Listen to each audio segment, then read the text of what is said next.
Alors ça peut paraître débile hein, mais quand je vais au cinéma, bah je me pose plusieurs questions. Et vu que je suis peut-être pas le seul, bah j'ai décidé d'en faire une vidéo. Normalement, quand tu vas au cinéma, bah tu fais pas attention à ce genre de détails. Je veux dire, tu vas au cinéma, tu regardes ton film et puis voilà, c'est tout. Point. Et tu te poses pas les questions de genre pourquoi les sièges sont rouges, pourquoi les films sortent le mercredi. Ah si, il y a peut-être un seul truc où tu te poses la question, c'est pourquoi les popcorns coûtent aussi cher. Parce que ça te fait chier de les payer aussi cher hein. Ben si ça te fait chier mon petit gars, ben t'as qu'à pas les prendre. Putain, je suis vénère parce que les gens qui achètent des popcorns et qui les bouffent en plein film, on est d'accord pour dire que c'est nul. Enfin je veux dire c'est chiant. Bon, allez, c'est pas grave, hein, bouffe tes popcorn, on s'en fout. Ouais, on va commencer cette vidéo. Donc, pourquoi on mange du popcorn au cinéma hein? Petite question que peut-être personne se pose, peut-être que je suis le seul à me poser, je sais pas. Du coup, cette vidéo sera que pour moi. Mais non, mais c'est vrai, pourquoi on mange du popcorn et pas, je sais pas, des sardines ou du poulet? Pourquoi du popcorn? C'est vrai qu'on peut se poser la question. Pourquoi du popcorn, du maïs soufflé, quoi? Alors d'abord, il faut savoir que le popcorn est très vieux, vraiment plus vieux que toi. Ouais, t'étais pas né. Le maïs a été découvert par les Amérindiens il y a 5000 ans. Donc s'ils avaient pas découvert le maïs il y a 5000 ans, bah ça aurait vraiment pu être des sardines. Enfin bref, ils ont découvert le maïs et un peu plus tard ils ont découvert aussi que si on chauffait le maïs, bah ça donnait des popcorn, enfin du maïs soufflé. Et ce popcorn s'est énormément popularisé aux États-Unis dans les années 1800. Et à cette époque, les Américains consommaient le popcorn dans des lieux divertissants, par exemple dans des cirques ou dans des foires. Et donc quand le cinéma a été inventé, bah pour eux c'était logique de manger des popcorn dans le cinéma. Sauf que non, parce que les premières salles de cinéma étaient très luxueuses et fréquentées par des gens haut gradés. Donc c'était mal vu d'y manger des popcorn dans ces lieux. Et il y avait même des panneaux qui indiquaient que c'était interdit de manger des popcorn. Et il y avait même des employés qui regardaient si tu mangeais pas des popcorn pendant le film. Et donc c'était quasiment impossible de manger des popcorn. Enfin si, c'était possible, mais si tu le faisais, bah t'étais un fou quoi. Enfin bref, les popcorn étaient donc interdits dans les cinémas, mais ça ne dura pas longtemps, puisqu'à partir de 1927, les films commencent à être trop cool, tu vois. C'est des Avengers. Et 2 ans plus tard, en 1929, il y a la Grande Dépression, qui est la plus grande crise économique. Et donc les gens veulent se divertir. Et ils vont au cinéma parce qu'à l'époque, le cinéma c'était pas du tout cher.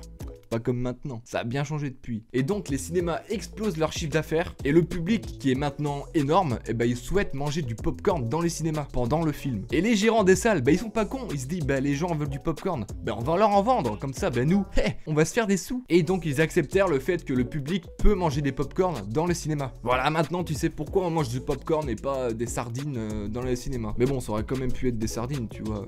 Mais après je te dis pas l'odeur. Ouais, ça me fait chier que les gens mangent pendant le film parce que vraiment des fois ça peut te pourrir un film mais c'est casse-couille. Mais bon, c'est comme ça, hein, on n'y peut rien. Il y aura toujours des pigeons qui achèteront ces popcorn à un prix de ouf. Et d'ailleurs, pourquoi les popcorn coûtent aussi cher hein? On en vient, tu vois, tu vois la transition là. Alors, pourquoi le popcorn coûte aussi cher hein? Que ça soit les popcorn, la nourriture, enfin bref, tout coûte cher au cinéma. Mais pourquoi ça coûte si cher? Et ben tout simplement pour faire du business. Voilà, salut.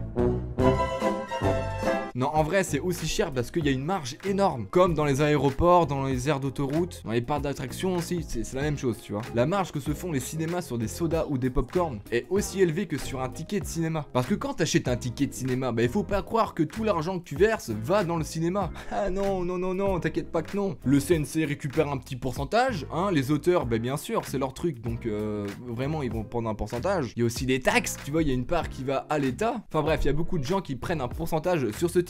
Et à la fin, il reste plus grand chose pour le cinéma. Et donc c'est pour ça que la bouffe est aussi chère dans les cinémas. C'est pour se rattraper si tu veux au niveau de leur chiffre d'affaires. Le produit que t'achètes est dans le cinéma, tu vois. Donc il n'y a aucune concurrence. Et donc ils peuvent se permettre de mettre un prix, le prix qu'ils veulent. Ah oui, et quand tu rentres dans le cinéma, t'as toujours cette petite odeur de popcorn grillé. Et c'est pas pour rien. Les gars ils sont pas cons, ils vont pas se dire vas-y ça pue dans notre salle, on laisse. Ils pourraient très bien mettre du fait braise et tac, tu vois, ça sent plus. C'est une stratégie de leur part pour te donner envie d'acheter du popcorn. Comme ça, toi tu crées un automatisme dans ta tête qui te dit que cinéma est égal popcorn. Bon alors, maintenant qu'on a parlé de popcorn dans le cinéma, et d'ailleurs ça m'énerve de dire le mot popcorn, là j'en peux plus, j'ai eu ma dose. Il y a une autre question que je me pose, c'est pourquoi les sièges sont rouges. Quasiment dans tous les cinémas, les sièges sont rouges. À 95%, les sièges sont rouges. Je sens que rouge aussi, je vais pas mal le dire. Non mais c'est vrai, il y a rien qui interdit de mettre des fauteuils jaunes ou bleus, tu vois. Bah non, ils sont rouges. Alors, pourquoi sont-ils rouges? Donc, il y a plusieurs hypothèses là-dessus. Pourquoi les sièges sont rouges? Il faut que j'arrête de le dire, ça m'énerve déjà de le dire. Hop, et toi tu tombes. En fait, ça c'est mon diffuseur, tu vois, un papier, c'est un diffuseur. Trop cool, hein. Allez là, mets-toi bien là. Oh, donnez-moi des sous pour que je m'achète des panels LED, merci. Non, je rigole, donnez pas de sous. Donnez des sous, donnez des sous. Non, donnez pas de sous, vraiment. Pas besoin de sous pour faire des bonnes vidéos. Il faut donner des sous aux youtubeurs. Donc, les gars, On est reparti. Donc, il y a plusieurs hypothèses qui expliquent pourquoi les sièges sont rouges. Et ça remonte il y a très longtemps encore. Ça remonte dans les années 1800, avant l'arrivée du cinéma. Donc, à cette époque, dans les années 1800, le théâtre marchait de ouf. C'était un genre de Netflix comme maintenant. Et la couleur traditionnellement associée à l'univers du théâtre était le rouge, comme le rideau de scène. Et là, tu vas me dire, mais pourquoi le rideau est rouge? Putain, pourquoi la couleur rouge? Et bah, le rouge est lié au catharsis. Ouais. Ah, tu sais pas ce que c'est que le catharsis? Bah moi non plus, figure-toi que je savais pas avant de faire mes recherches. Donc je vais te laisser la définition de Wikipédia pendant 8 secondes. Je suis gentil. Hein.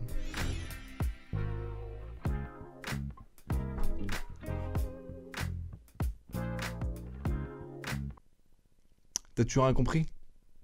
Moi non plus j'avais rien compris.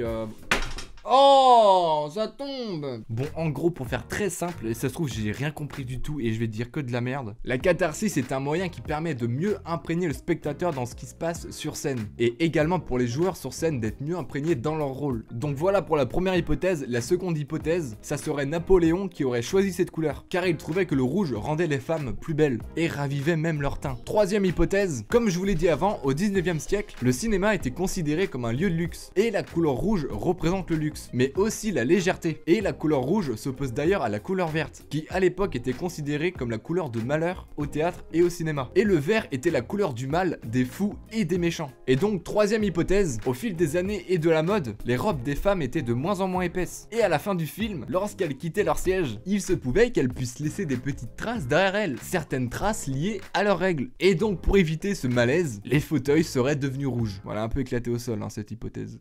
Maintenant que tu sais que les popcorn coûtent ultra cher, maintenant que tu sais pourquoi on mange du popcorn, et maintenant tu sais pourquoi les sièges sont rouges, et ben pourquoi le mercredi? Pourquoi le mercredi est le jour de sortie des films? Pourquoi pas le lundi? Pourquoi pas les autres jours de la semaine? Tout simplement. Et le pire dans tout ça, c'est qu'on est les seuls, avec les Belges, à sortir les films le mercredi. Tu vois, par exemple aux États-Unis, c'est le vendredi, et en Allemagne ou en Italie, c'est le jeudi. Parce que tu vois, eux ils se disent c'est proche du week-end, et du coup ça va ramener plein de monde. Et nous, pas du tout, c'est en plein milieu de semaine. Mais alors pourquoi le mercredi? Tout simplement parce que le mercredi c'est le jour de repos pour les élèves, et donc un bon moyen d'aller au cinéma. Et surtout que les enfants doivent être accompagnés par un adulte, et donc permet de vendre 2 tickets au lieu d'un. Donc voilà, j'espère vraiment que t'as kiffé cette vidéo, j'espère surtout que t'as appris des choses. Si t'as rien appris, je suis désolé pour toi, t'as perdu ton temps. Vraiment, t'as perdu ton temps si tu connaissais tout. N'hésite pas à mettre un pouce bleu pour me montrer que t'as kiffé, et justement je pourrais en refaire un épisode. Tu peux me mettre dans les commentaires des questions que toi tu te poses au cinéma. N'oublie pas aussi de t'abonner, c'est très important, ça soutient la chaîne et ça me motive, clairement ça me motive. Et tu peux rien faire de mieux que